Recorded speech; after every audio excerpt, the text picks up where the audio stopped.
네, 먼저 형사법의 구성 원리에 대해서 살펴보도록 하겠습니다. 저희가 형법, 형사소송법에 대해서 구별을 해봤는데요. 실체법이 형법이면 절차법이 형사소송법이다.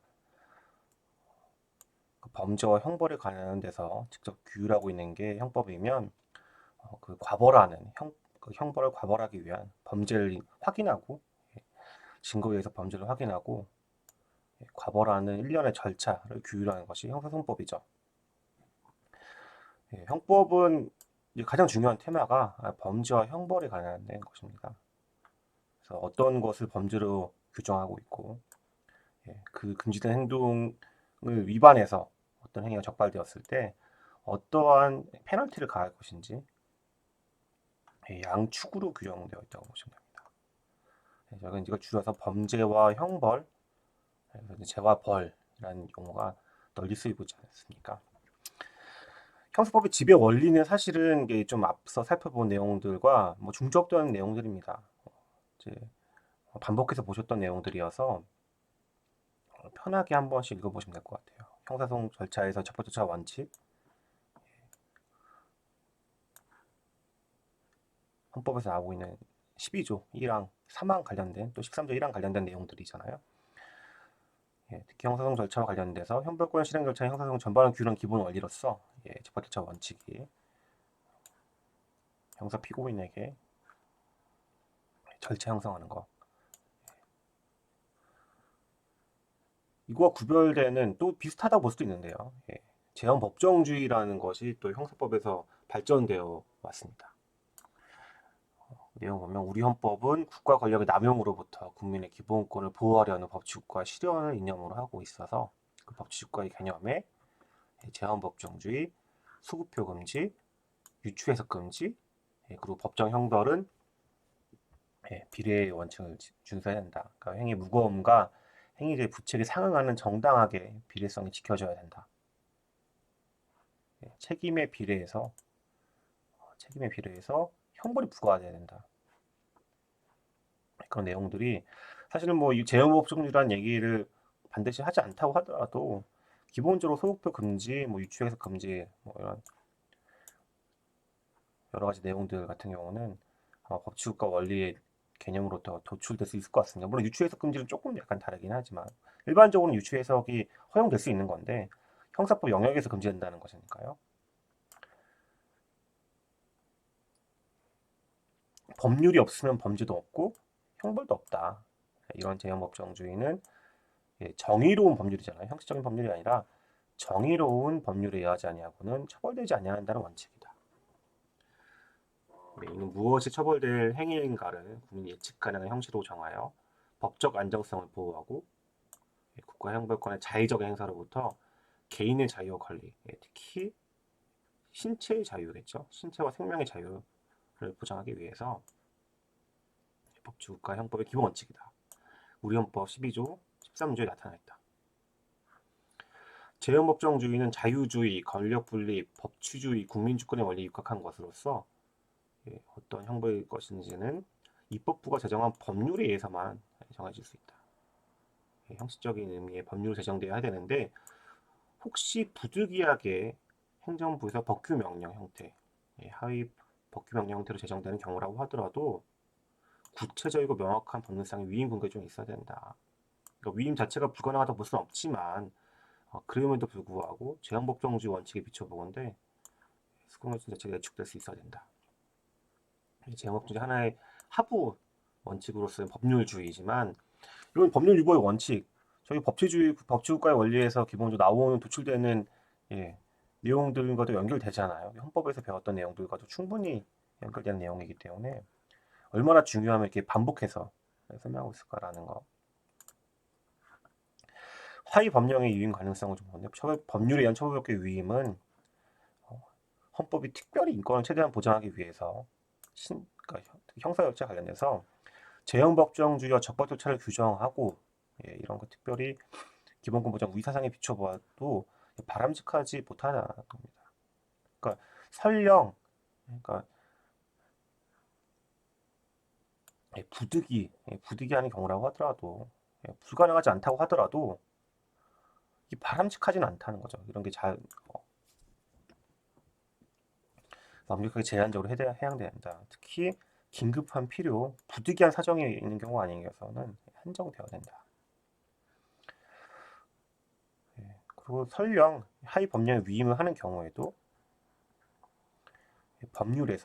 반드시 법률에서 범죄 구성 요건을 어떤 행위가 처벌되는 것인지를 예측 가능할 수 있을 정도로 구체적으로 정해서, 또 어떤 행위가 처벌 대상인 거는 범죄잖아요. 범죄를 명확하게 규정하고, 또 한 축인 형벌의 종류 및 그 사항과 폭을 명백하게 규정해야 한다. 제가 형법은 범죄와 형벌에 관련된 것이라고 했잖아요. 그 앞부분은 이제 주로 범죄 구성 요건에 대한 내용들이었는데요. 여기서는 특별히 또 형벌의 종류 및 상황과 폭까지도 명확히 규정해야 된다라고 얘기를 하고 있습니다. 예. 법률에 규정되어 있다고 하더라도 그 법률에서는 좀 그래도 명확하게 규정돼야 된다는 내용이거든요. 그러니까 앞에 있는 법률 주의랑 또 연결되는 내용이라고 볼 수 있는데, 법적인 기준이 되면 명확해야 된다. 불확실하면 법적 가능성과 예측 가능성, 법적 가능성이 아니죠. 법적 안정성과 예측 가능성을 확보할 수 없다. 법 집행 당국의 자의적인 법획성과 집행을 가능하게 한다는 것을 근거로 하기 때문에 금지해야 된다는 거죠. 다만 어느 정도 할지는 이제 좀 다를 수 있겠지만, 특히 형사건 관련된 법률에서는 강화되어야 된다. 물론 이제 법률 문헌 자체가 언어로 되어 있다 보니까 또 일반 추상성, 어느 정도 보편적인 내지는 일반적 개념의 용상이 부득이하다고 하더라도 좀 명확하게 규정될 필요가 있다는 것이죠. 일반적인 불확정 개념의 용어가 사용된 경우에도 혹시 뭐 정당한 해석 방법, 저희가 법률 해석 방법에 대해서도 살펴봤잖아요. 법률 해석 방법을 통해서 규정의 해석 및 적용에 있어서 신뢰성 있는 원칙을 도출할 수 있다 한다고 하면 유지되고 있는 것이다 라고 유지되고 있다고 볼 수도 있는 거죠. 한 나라의 법체계 내에서 범죄 구성 요건을 이루는 법률 용어는 통일적으로 규정하는 것이 바람직하긴 한데, 그렇다고 이거를 좀 그 자체만으로 헌법 원칙 위반된다고 볼 수는 없죠. 오히려 이제 그게 너무 과도해서 너무 불명확해져서 예측할 수 없거나 제가 있다면 뭐 명확성 없이 반하게 되는 경우가 있을 수 있겠지만, 어느 정도의 이제 그 통일이 이루어지지 않았다고 하더라도 위반되는 것은 아니지만, 그래도 바람직한 거 아니죠. 개정될 필요는 분명히 있는 겁니다.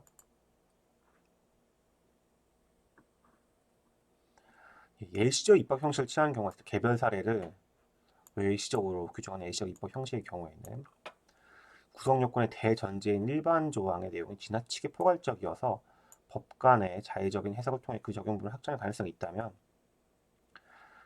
이렇게 반할 수 있습니다. 따라서 예시적 입법 형식이 법률 명확성을 제기되지 않으려면 예시한 개별적인 구성 요건이 그 자체로 일반 조항의 해석을 위한 판단 지침을 내포하고 있어야 할 뿐만 아니라 그 일반 조항 자체가 그런 구체적 예시를 포괄할 수 있는 의미를 담고 있는 개념이 되어야 한다.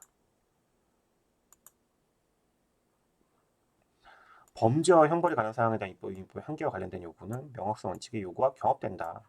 그러니까 위임입법의 한계, 명확성의 원칙, 법률주의가 뭐 따로따로 있는 독립한 원칙이라기보다는 서로 밀접하게 관련이 돼 있다는 것입니다. 그래서 동시에 문제될 수가 있다. 법률이 행정부 습관 내용을 하는 것이라면 뭐 명확하게 함으로써 객관적 기준 제시를 하고 있어야 된다. 다만 좀 너무 좁게만 판단할 것이 아니라 관련 법조항 전체를 유기적 체계적으로 종합 판단해야 된다. 이게 이 자체가 법률 해석 방법론으로서 배웠던 문헌적 해석, 체계적 해석, 그런 해석 관련된 방법으로서 판단해야 된다는 거죠. 그래서 조금 이제 아쉬운 면이 있다고 하더라도 다른 규정들에 의해서 혹시 충분히 유기적 체계적 해석이 가능하다고 하면 그 자체로 재형법정주의 위반은 아니라고 보지만, 그런 현상 자체가 바람직한 건 또 아니다. 어떻게든 개정이 되긴 해야 되는데 그렇다고 무력화시키기에는 조금 문제가 있다는 취지인 것 같습니다. 소급표 금지 원칙 13조 1항 전단은 행위시 법률에 의하지 아니하고는, 행위시에 의한 법률에 범죄를 구성하지 않는 행위로 소치하지 아니한다. 그래서 실제 형사법 영역에서 어떠한 소급 표록도 금지하고 있고, 이거는 범죄 구성력과 관련된 것입니다. 그래서 이 내용도 어떠한 형벌이 정해져 있는가를 미리 개인에게 알려 자신의 행위를 그에 바칠 수 있도록 하자는 데 있고, 그 행위 당시를 기준으로 하는 거죠. 상습범 등에 대한 보완 처벌 하나로서 신체 자유에 대한 박탈을 내용하는 보호감호차 부분은 형벌과 같은 차원으로 봐야 된다. 그렇기 때문에 물론 이제 보완 처분에 관련된 거, 형벌에 관련된 거는 저희가 조금 강의가 진행된 다음에 아마 형사 정책 전에 아마 형벌 시간에서 보지 않을까 싶은데요. 예. 그때 뒤에 보시다가도 문책에서 다시 앞에 돌아와 주셔가지고 한번 이 내용을 읽어보면 좋을 것 같습니다. 일단은 이러한 보호감호 처분 같은 경우는 형벌과 비슷한 차원이기 때문에 비슷하게 보호가 소구입법으로 허용될 수 없다고 본 적이 있습니다. 판례가 변경된 경우는 어떻게 될까요? 판례 변경은 어떻게 법률 해석 적용과 관련된 내용이거든요. 형사처벌에 근거되는 그러니까 형사처벌에 근거가 되는 것은 법률이고 법률 해석 적용 그 자체가 아니다. 예. 법률이고 그걸 해석 적용하는 거잖아요. 형벌 조항에 대한 판례 변경은 법률 조항의 내용을 확인하는 것, 해석 적용하는 것에 지나지 아니하여 법률 조항 자체가 변경된 것을 볼 수 없다. 그렇기 때문에 행위 당시에 판례에 의하며 처벌 대상이 되지 아니하는 것을 해석되었던 행위를 판례의 변경에 따라 확인된 내용의 형법 조항에 근거하여 처벌한다고 하여 형벌 불속의 원칙에 위반된다고 할 수 없다.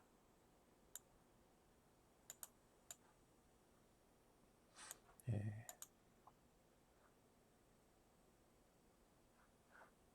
좀 내용이 어렵긴 하죠. 이 내용은 어떤 법률 해석 적용, 그 내용에 대해서 다시 한번 더 생각해봐야 되는 내용들이긴 한데요. 이건 좀 약간 내용이 어려운 내용이긴 합니다.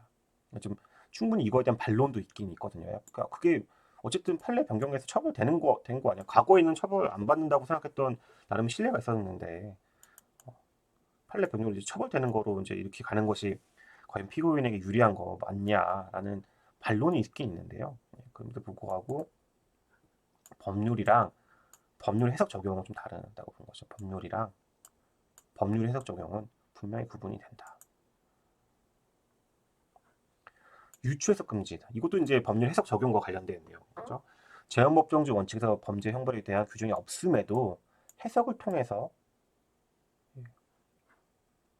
인정하는 것을 금지하는 유추해석 금지 원칙이 도출된다. 일반적으로는 체계적 함축적 해석을 할 수 있고 법의 흥결도 보충할 수 있지만 형벌 조항 해석함에 있어서는 이런 것은 일체 금지되고 있다. 엄격하게 해석해야 된다. 책임주의 원칙 아까 봤던 책임과 형벌에 관련된 그러니까 범죄에서 한 요소인 책임. 결국에는 책임을 묻기 위한 어떤 행동들이 금지되어 있는 거잖아요. 그 하지 말라고 했던 행동을 했기 때문에 책임을 묻게 되는 것이고 그 책임에 비례해서 그 범죄에 정하고 있는 형벌, 그 범죄 범위 내에서 내가 차지하고 있는 책임에 비례해서 이제 형벌이 부과돼야 될 텐데 법정형 자체만으로 이건 이제 사실은 법정형이랑 선고형을 좀 구별해야 될 텐데요. 그러니까 형벌이 적혀 있는 이제 조문이 있지 않겠습니까? 어떤 행동을 금지하고 있고 그걸 위반하면 어떠한 형벌에 처해진다라고 하는 것 정도는 추상적 일반적인 어떤 법률에 규정되어 있는 내용이잖아요. 그건 법정형이라고 하고요. 구체적인 내 사건에서 피고인이 잘못한 어떤 잘못한 행동들이 있지 않겠습니까? 그 행동에 했던 전후의 과정을 봐서 그 피고인이 부담하게 될 만한 책임을 확정시키고 그 책임에 비례해서 나름의 형을 정해서 선고를 하게 되거든요. 그러니까 그런 법정형과 선고형이 달라질 수밖에 없는 거죠. 선고형은 구체적으로 그 사건에 들어와서 적용된 값일 것이고 법정형은 아직은 어떤 그 법률 규정상 조항상에 남아있는 어떤 형벌일 텐데요. 그래서 그 자체로 너무 가혹한 것이어서 하는 경우라고 하면 뭐 위반되겠지만 법정형의 종료 법률 결정은 광범위한 입법 재량 내지 형성의 자유가 인정되어야 할 부분이다 라고 이제 하고 있습니다. 그럼에도 불구하고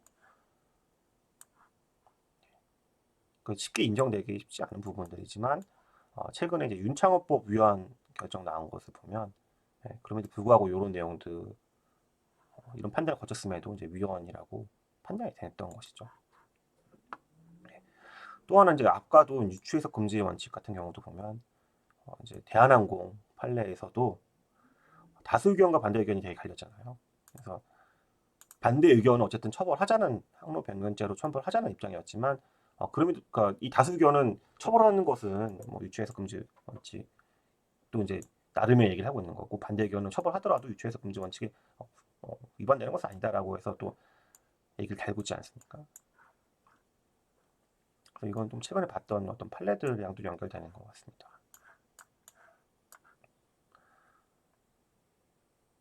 네, 이제 형사법의 어떤 구성 원리에 대해서 살펴봤는데요. 이제는 이제 본격적으로 범죄론에 대해서 살펴보도록 하겠습니다. 범죄의 본질은 뭐냐면, 그러니까 범죄를 물론 이제 이거를 어떻게 정의하느냐 되게 어려울 수 있습니다. 범죄란 무엇이냐? 그래서 뭐 실질적인 범죄 개념도 있을 수 있겠지만 범죄에 있어서는 아무래도 저희가 이제 앞에 형사법의 대원칙을 본 것처럼 법률에 근거해야 되는 거잖아요. 그냥 어떤 게 비난 가능성 있다고 해서 처벌받는 것이 아니라 정말 그 행동이 금지되어 있어야 범죄인 것이거든요. 그래서 보통은 우리가 형식 실질을 따지면 실질적인 어떤 개념을 찾아가는 것이 타당할 수도 있겠지만 범죄에서는 그 개념을 아무래도 범죄가 인정되면 처벌까지 가야 되는 것이기 때문에 개념을 형식적으로 정하게 될 수밖에 없습니다. 그래서 법률에서 규정한 구성 요건,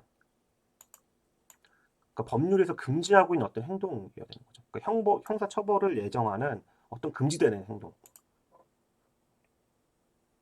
그래서 물론 이제 어떤 여타 법률들에서 어떤 행동들을 금지하고 있을 수 있죠.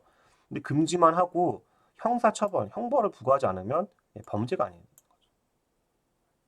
그래서 법률에서 규정한 범죄 구성 요건에 해당하는 어떤 행동인데 어, 사실은 그 눈에 보이는 보통은 이제 그런 범죄 구성 요건에 해당하게 되면 바로 형벌을 부과한다. 그 뒤에 따라 나오긴 하지만 요 B와 C는 사실 숨겨져 있는 내용들인 겁니다. 그 해당하는 행동이 전체적인 법 질서에 위반되고 책임이 있는 행위여야 된다라는 게 숨겨져 있는 요건들이거든요.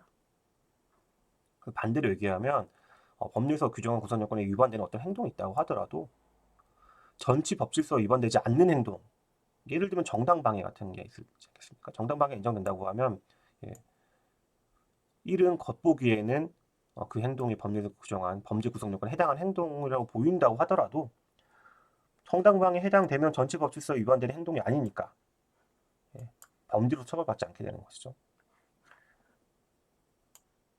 법률에서 규정한 구성 요건에 해당하는 것으로 보인다고 하더라도 책임을 물을 수 없는 행위. 예를 들면 형사 미성년자, 초등학교 1학년 학생이 한 행동이다. 처벌받기 쉽지 않아.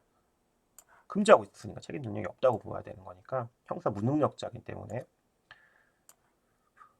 얼핏 보면 법률에서 정한 구성 요건에 해당하는 행동으로 보이지만 책임 있는 행위가 아니므로 범죄가 아니겠죠.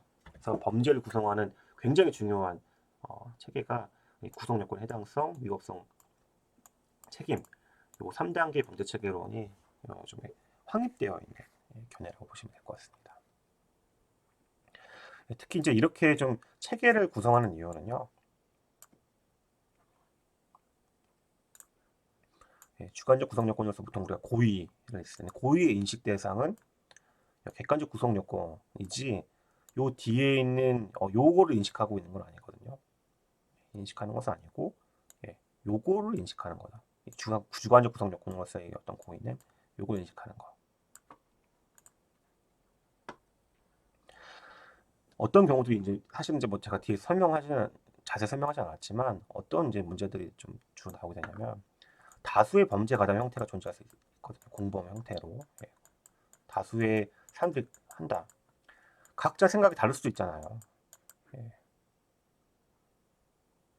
그래서 어디까지의 불법에 종속을 해야 되는지에 대한 문제들이 있습니다. 왜냐면 A랑 B가 같이 했지만 전반적인 범행 계획상 둘이 어느 정도의 행위를 공통으로 한 것으로 봐야 될 경우들이 있지만 서로 인식이 달라질 수도 있거든요. 나는 이제 어디까지 더 나아가서 행동할 수도 있고 얘는 여기까지만 생각할 수도 있고 그러면 어디까지 부분에 서로의 잘못이 연결되는지 여부들이 문제가 발생합니다. 그럴 때 그런 문제들을 해결하기 위해서 적어도 이제 구성요건 위법 정도의 불법에 서로 종속된다라는 표현을 쓰고 있거든요. 그 얘기는 이제 책임은 각자 개별화하기 때문에 서로 각자의 잘못된 행동을 불법까지는 이제 같이 가고 책임을 개별화해서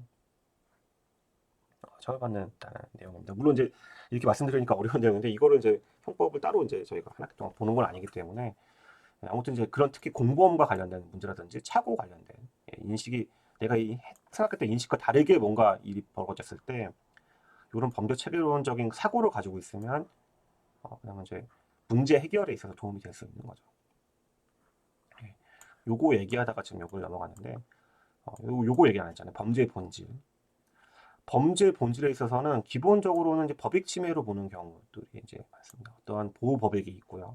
그 보호하는 법익을 침해하는 어떤 행동을 이제 금지하는 것이다. 이제 보통은 법익 침해로 보는 것이 이제 맞긴 맞는데 어떠한 그렇다고 하면 법익 침해의 결과가 있어야 되는 거거든요. 법익 침해를 침해한다는 것 자체가 어떤 결과를 예정하고 있는 거 아닙니까? 침해가 됐다는 것 자체는 뭔가 이 상처가 생겼다는 거 아니에요. 어디 보호 법익에 어떤 상처가 스크래치 갔다는 얘기인 거잖아요. 결과를 되게 굉장히 예정한 내용이기 때문에 경우에 있어서는 물론 대부분은 이제 이런 거를 요구하는 것이 결과법을 요구하는 것이 이제 보통 타당해서 저희가 추구하는 것이 맞긴 맞지만 때에 따라서는 어떤 행동을 하지 않은 거 부작용이라든지 그 행동 자체에 대해서 어떤 그 탓을 하는 잘못을 규정하는 거 필요할 수도 있고 그래서 마땅히 요구하는 행동을 하지 않은 거 물론 이 의무 위반 행위 다음에 또그 의무 위반 행위로서 법익 시효를 이용할 수도 있는 거긴 하지만 개념상 구분해 놓는 거죠. 어떤 행위 불법으로서 행위 방해치로서의 의무 위반 행위와 법익 침해를 동시에 고려해서 범죄를 만들고 있는 거죠. 범죄를 입법자들이 규율하고 있는 겁니다. 주로는 법익 침해를 예정해서 정하고 있지만 어떤 행동들은 법익 침해 결과까지는 요구하지 않고 마땅히 요구되는 어떤 행동을 하지 않으면 범죄로서 규율해서 처벌하는 경우도 있는 거죠. 근데 물론 법익 침해를 추구하는 것이 맞긴 맞지만 요것만 얘기해서는 이런 형태의 범죄들을 설명할 수 없기 때문에 같이 설명하는 것이 이제 같이 고려해야 된다. 라는 것이 일반적입니다. 법익 침해 의무 위반을 같이 고려해야 된다는 것이죠. 그러니까 이게 항상 같이 플러스라는 거가 이제 뭐 같이 동시에 요구된다라기보다 범죄는 5월로 하는 것이 아니면 또는 낫지 않았을까 싶었는데 곱하기를 할 거 그랬네요. 제가 보니까 더하기보다는 하여튼 대부분은 법익 침해이긴 할 텐데 의무 위반을 고려해야 되는 경우들이 종종 나타나고 있고 같이 고려하는 것이 또 맞다는 것 같다. 범죄 체계는 구성요건 위법성 책임은 이제 아까 한번 봤던 내용들이고요. 범죄 분류는 사실은 이제 약간 이론적인 내용이기 때문에 강론의 개별적인 범죄 유형들을 보면서 분류를 했을 텐데 어떤 법익 침해 결과, 어떤 결과를 요구하는 경우들이 있고요. 행동 그 자체. 대표적으로 상해는 상해 결과가 신체 상해 결과가 생겨야지만 상해죄로 처벌받는 것이거든요. 거동범은 행동 자체 근무 자체로 하는 겁니다. 폭행죄가 여기에 해당되거든요. 폭행의 결과를 요구하지 않고 폭행을 한 그 자체만으로 처벌하는 범죄입니다. 물론 폭행의 결과 상해가 생길 수 있죠. 그러면 이제 폭행에서 시작해서 상해로 끝나는 폭행치상으로 처벌받는 것이거든요. 결과범은 상해죄는 상해 결과 요구하고 있기 때문에 그렇다고 하면 상해죄 누가 이제 A가 B를 나름의 이제 어떤 주먹을 휘둘리든지 아니면 그 뭐 위험한 물건을 사용해가지고 할 수도 있는 거죠. 어떤 상처를 크게 입힌 경우에 있어서 어쨌든 상해 결과 발생했는데 그게 상해죄냐 아니면 폭행으로 시작해서 상해 결과 발생한 폭행치상으로 볼 것이냐 문제는 사실은 이제 어느 경우로 포섭할 수도 있을 텐데 그 사람의 고의가 어땠는지, 그다음 어떤 인식이 어땠는지, 상해를 인식하고 한 것인지 아니면 단순히 폭행을 인식하고 한 것인지에 따라서 결과가 좀 달라지긴 하겠죠. 그러니까 그 영역은 사실은 이제 증거 영역이 또 넘어가는 부분입니다. 일단 지금은 이제 저희가 강학상 배우는 것들인 거니까요. 침해범이 있고 위험이 있는데 그 침해 결과가 법익 침해 결과가 좀 이렇게 눈에 드러나는 것이 있고요. 그러면 그 법익 침해 그 전 단계로서 어떤 위험을 야기시키는 거잖아요. 항공기에 뭐 어떤 사고가 발생해서 진짜 어떤 그 큰 신체나 재산상의 손해가 발생할 수도 있는 거고, 발생하기 전 단계 정말 위험이 천만한 상태가 올 수도 있는 거잖아요. 예. 어디까지를 규범해서 하는 것인지에 따라서 침해범, 위험범은 구별되는 경우들이 있습니다. 물론 이거를 이제 법에서 딱 나와 있는 건 아니기 때문에 보통 어떤 판례들이나 해석에 따라서 여러 가지 다른 규정들과 관계를 통해서 침해범이다, 위험범이다라는 걸 따지게 됩니다. 실익이 있다고 하면 어, 어떤 고의의 인식 대상으로서 행위자가 침해를 인식하고 하는 건지, 위험 정도로만 인식해도 되는 건지, 위험이 발생했을 정도로만 인식하는 것도 되는 것인지에 따라서 좀 달라질 수 있겠죠. 해석에 따라서. 어떤 업무 방해 결과를 요구할 수도 있는 거고, 업무 방해 위험성만 요구할 수 있는 거잖아요. 현실적인 업무 방해 결과를 요구할 수도 있고, 아니면 업무 방해 위험성 요구할 수도 있기 때문에 그거는 개별 조문을 좀 봐야지 파악할 수 있는 내용들입니다. 그리고 이제 이거는 이제 미국에서는 중범죄, 경범죄라는 분류가 있는데요. 그래서 이제 그냥 일반적인 어떤 어휘의 사용에 따라서 뭐 중범죄, 중죄, 경죄, 뭐 경범죄라는 표현을 사용하시는 분들이 있지만 저희 형법에서는 따로 중범죄, 미국처럼 뭐 1급 살인, 2급 살인 규정해 놓고 있지 않습니다. 물론 경범죄 처벌법이라는 것이 존재해서 뭐 경범죄라는 거를 그 부분 경범죄 처벌법에서 규율하고 있는 그 내용이 정말 범죄가 맞느냐라는 논란이 분분하긴 하지만 아니라는 견해가 다수 견해이기도 한데 적어도 중범죄라는 표현은 없거든요. 따로 중범죄로 분류하는 경우는 없고 대신 어떤 행동들에 있을 거 아닙니까? 기본적인 어떤 폭행. 같은 폭행이라도 한국이 내에서 이루어지는 폭행은 다를 수가 있는 거잖아요. 그래서 원래 있던 기본적인 보통의 구성 요건에서 정하고 있는 보통의 범죄에서 중하고 있는 법정형이 있을 텐데 그 형보다 가중된 형태가 있을 수 있잖아요. 가중 처벌하는 가중 처벌하는 범죄가 있을 수 있지만 그거 자체를 뭐 중범죄라는 표현을 쓰진 않는다는 거죠. 그래서 중범죄라든지 경범죄라는 표현은 굉장히 조심해야 되는 표현입니다.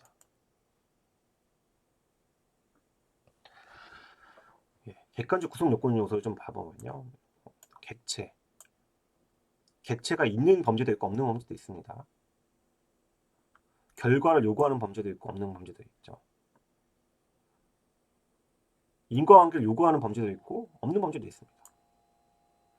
가장 기본이 되는 행동이거든요. 행위. 어떤 구성요건적 행위를 하게 되는데 구성요건적 행위에 대해서 어떤 객체에 대한 행위를 요구할 수도 있고 그 행위의 결과를 위해서 이 행위와 결과 사이에 인과관계를 요구하는 경우도 있죠.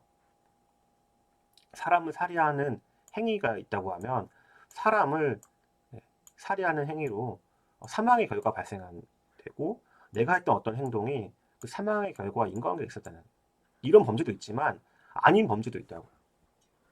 그래서 그 아닌 범죄들은 개개 구성 요건, 그러니까 범죄 조문을 보면서 파악할 수밖에 없습니다.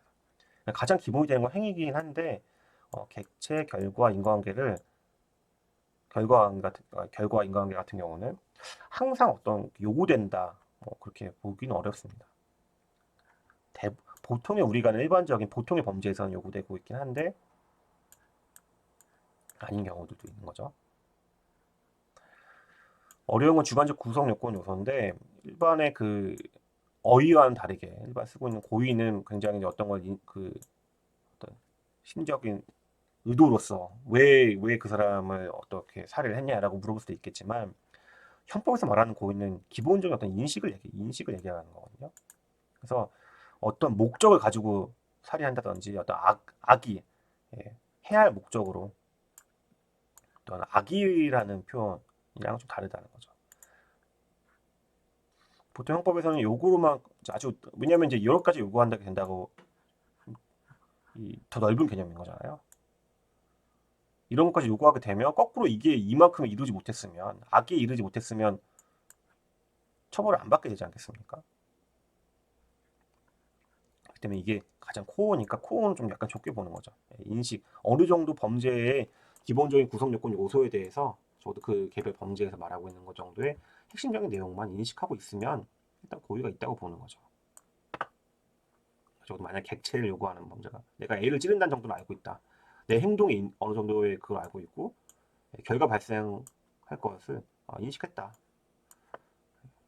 인과관계는 뭐 인식의 요소까지는 아니긴 하지만 적어도 뭐 이제 그 충분히 이루어지고 있는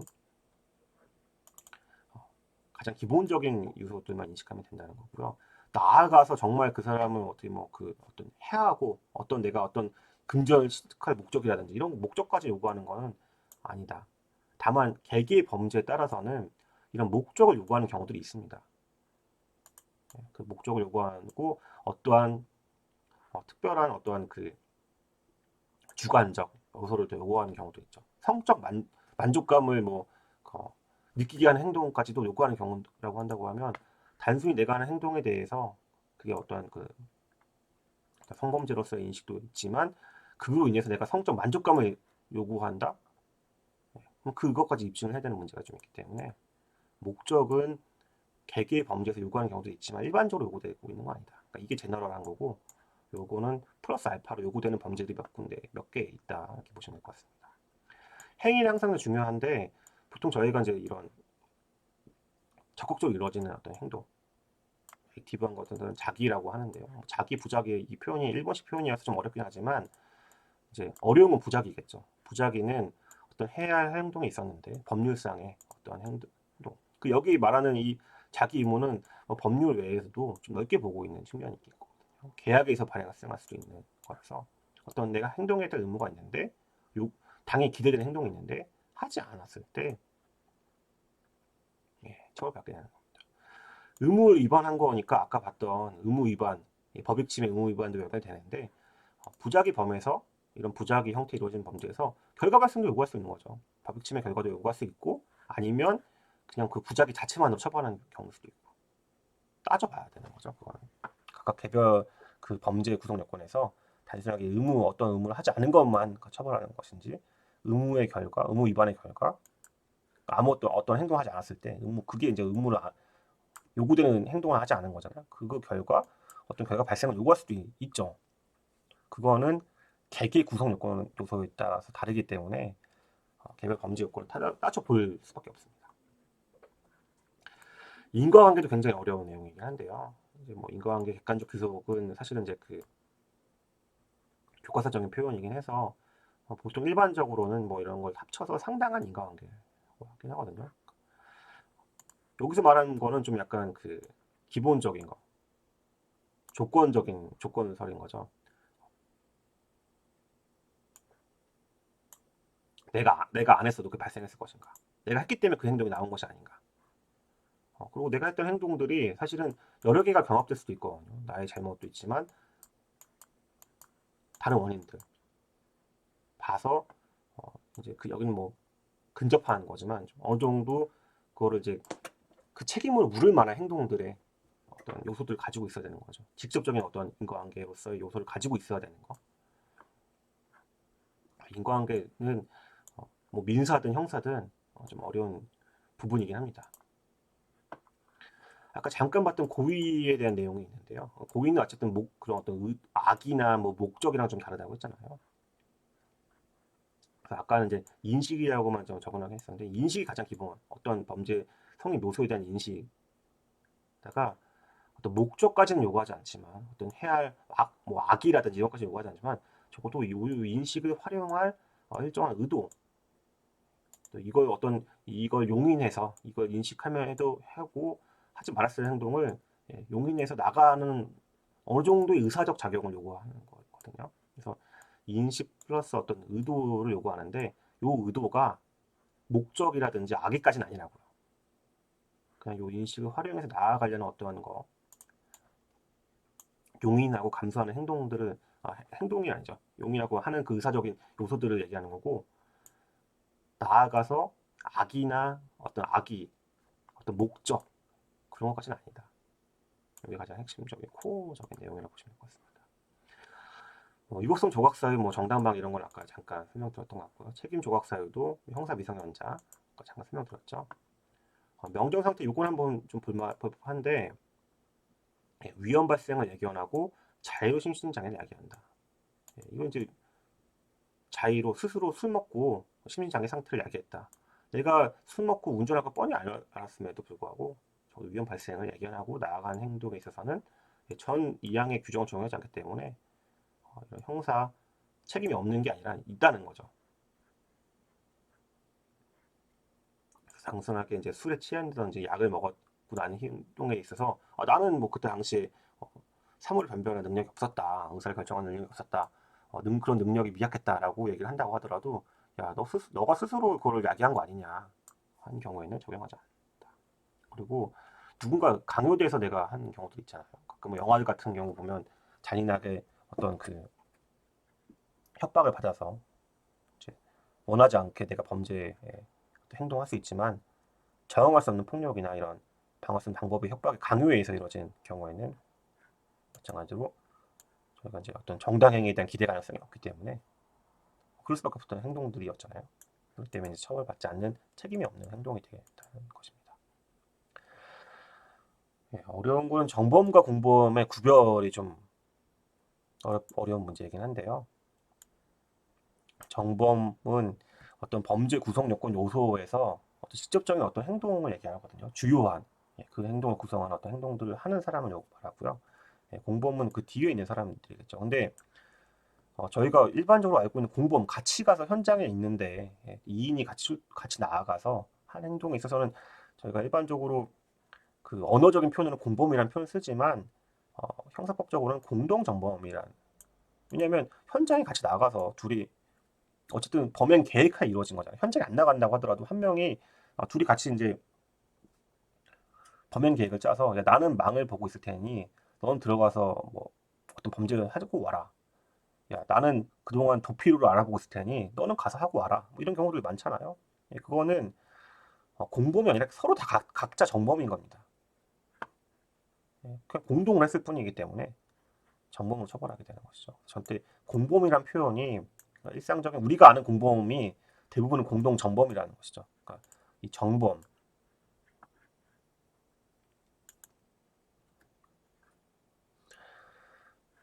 공범은 어떤 거냐면 정범의 행동을 범하게 한 사람들을 용의 촉진하게 하거나 아니면 그걸 이제 처음에 생각 없던 사람을 가게끔 하는 거잖아요.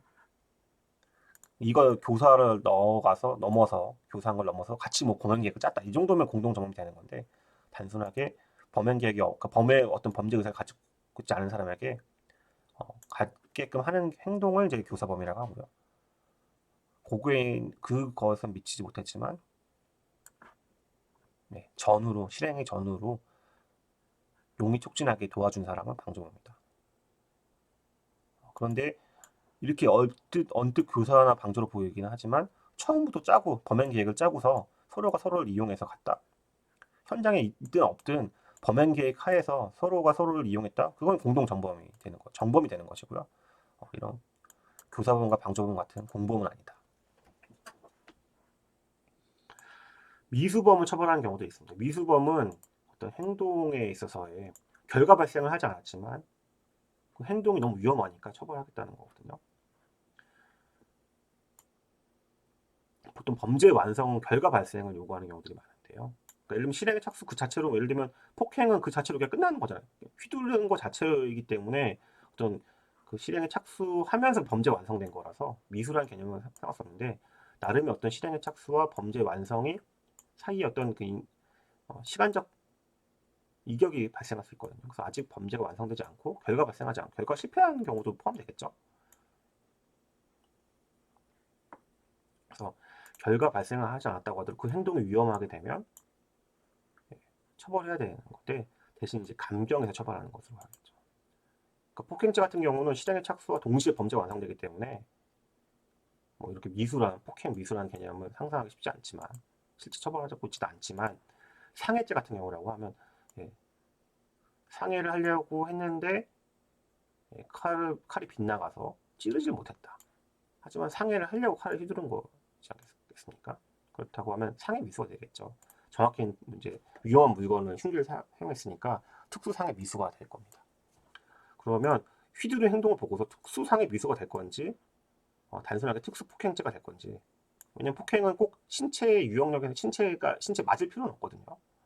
그거는 어떻게 인식했는지를 따지는 문제이기 때문에 증거의 수사를 통해서 그 다음에 당시 사정을 밝히는 거 역할을 통해서 증거의 영역으로 넘어갈 수밖에 없는 영역이겠죠. 그거는 아무튼 미수범의 문제가 될 수 있다는 거. 진짜 어려운 건데 과실범의 문제가 있습니다. 결과불법인데 어쨌든 어떤 결과가 발생했거든요.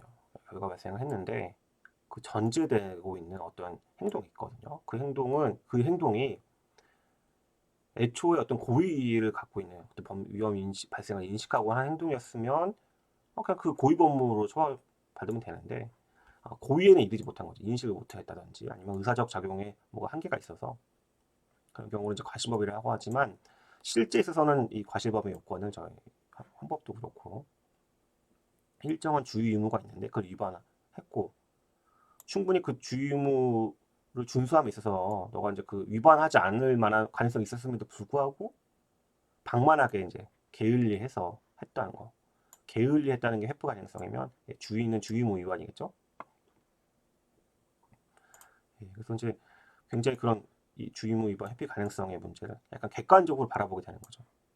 분명히 주관적 요소였는데 고의와 과실을 나누는 거, 고의에 이르지 못한 거였으니까 굉장히 주관적인 요건이었던 것인데 실제 있어서는 이걸 되게 굉장히 객관적으로 판단할 수밖에 없는 거죠. 왜냐면 주관적인 그 의사적인 내용들을 마음속에 있는 내용들을 찾기 쉽지 않지 않겠습니까?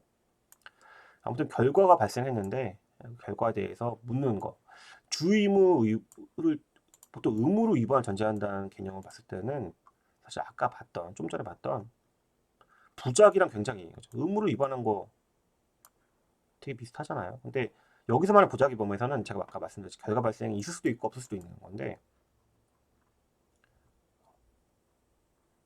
형법에서 말하는 과실범에서는 반드시 결과 발생을 요구합니다. 그래서 결과 발생을 요구하지 않고 단순히 어떤 의무 위반을 하는 거다라고 하면 그게 부작위범으로 보는 것이고 과실범은 근데 이제 이게 아주 실제에서는 과실범이 의무범적인 성격을 가지고 있기 때문에 과실범과 부작위범을 구별하는 거 이것도 굉장히 좀 이렇게 중요한 형법적인 테마가 될 것 같습니다. 어려운 부분이 맞아요. 과실범은. 재수론까지 하고서 잠깐 쉬려고 하는데요. 재수론은 일제 소재 평가의 문제겠죠. 어떤 행동이 한 개인지 여러 개인지는 평가의 문제입니다. 실제 있어서는 이 죄수론을 따지는 것이 굉장히 어려운 문제이거든요. 왜냐하면 너무 미시적으로 쪼개서 본다고 하면 숫자가 너무 많아지게 되는 거고요. 그걸 너무 통틀어서 하나를 보게 되면 너무 봐주게 되는 측면이 있거든요. 그래서 어디까지가 일제이고 어디까지 수재인지에 있어서는 개별 구성요건 요소가 어떻게 정하고 있는지 그 구성요건 그 법률 조항에서 전제되고 있는 보호 법익은 어떻게 되고 있는지 거기서 말하고 있는 어떤 행동들에 있어서는 어떻게 평가가 될 수 있는지 실제 그 당사자 피고인 이 범죄를 저지른 사람은 어떻게 생각하고 있는지를 종합적으로 고려해서 따져봐야 될 필요가 있습니다. 또 다른 범죄와의 관계들 이 범죄와 이 범죄가 사실 연결되는 범죄였다라고 하면 이 범죄가 되는 이상 이 범죄는 아닐 수도 있는 거잖아요. 수재가 아닐 수도 있기 때문에 일제인지 수재인지는 굉장히 어려운 되게 중요한 문제가 될 것 같습니다.